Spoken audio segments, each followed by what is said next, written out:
बोला बोला देवघर के राजा बाबा बैजूनाथ की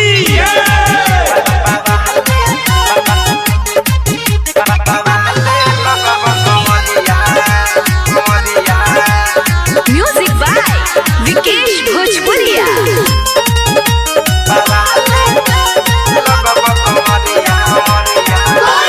कांधे पकावर धके हो चल दिल तैयारिया कहके हो।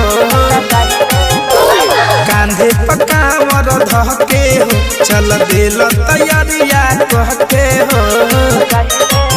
दूगो शोभेला घंटी गगरिया हई बांधेल माथे पे पगरिया तो बाबा ले लगब कमरिया। हई बांधेल माथे पे पगरिया तो बाबा ले लगब कमरिया। बाबा ले लगब कमरिया कमरिया।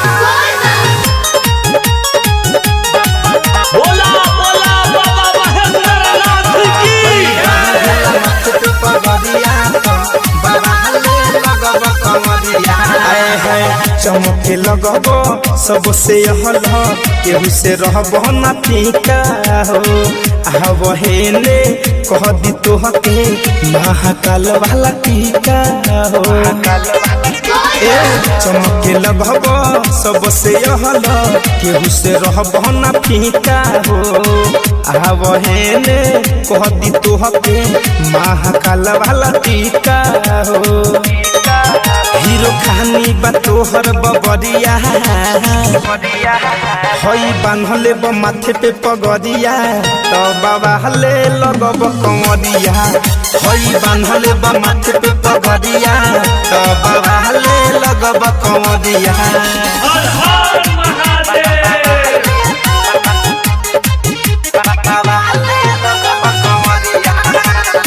प्रेम से बोली बाबा म्यूजिक बाय विकेश भोजपुरिया।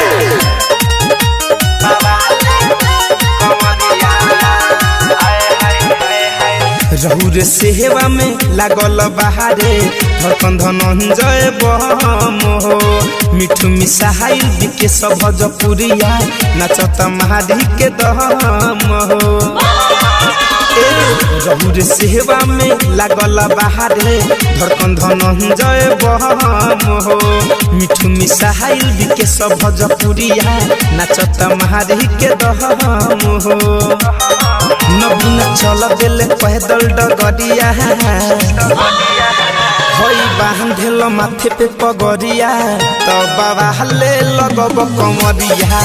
हई बांधेल माथे पे पगरिया तो बाबा ले लगब कमरिया। कांधे पकावर धके हो चल दिल तैयारिया कहके हो। दूगो शोभेला घंटी गगरिया हई बांधेल माथे पे पगरिया तो बाबा ले लगब कमरिया। हई बांधेल माथे पे पगरिया तो बाबा ले लगब कमरिया।